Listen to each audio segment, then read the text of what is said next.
নিম্নচাপের জেরে ফের শুরু হয়েছে বৃষ্টি। একটানা বৃষ্টির কারণে জল বেড়েছে বিভিন্ন ব্যারাজে, তাই জল ছেড়েছে ডিভিসি। বৃষ্টি ও ডিভিসির ছড়া জলে খানাকুলে প্লাবন পরিস্থিতির অবনতি। আরামবাগ গড়েরঘাট রাজ্য সড়ক জলের তলায়, গ্রামের রাস্তায় কোমর সমান জল, ভোগান্তিতে সাধারণ মানুষ।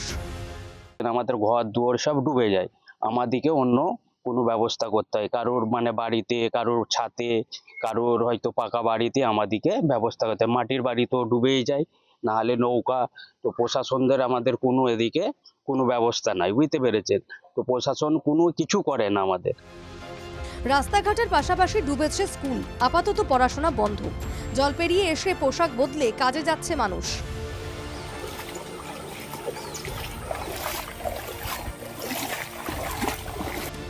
মারোখানা, ধলডাঙ্গা, বারনন্দনপুরে বিঘার পর বিঘা সবজি চাষের জমি জলের তলায় চলে গিয়েছে।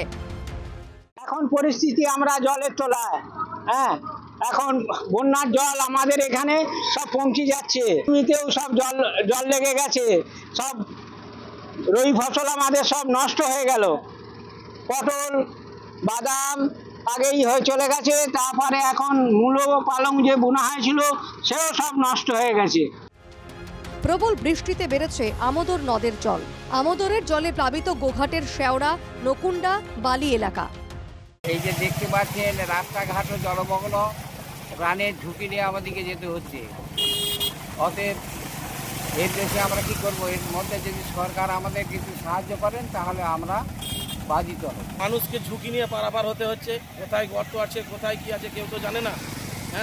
সাধারণ মানুষকে নিত্যদিনের প্রয়োজন যে জিনিস আনতে যাওয়া বা কোনো কাজে যাওয়া, সেটা খুব ঝুঁকিপূর্ণভাবেই পারাপার করতে হচ্ছে।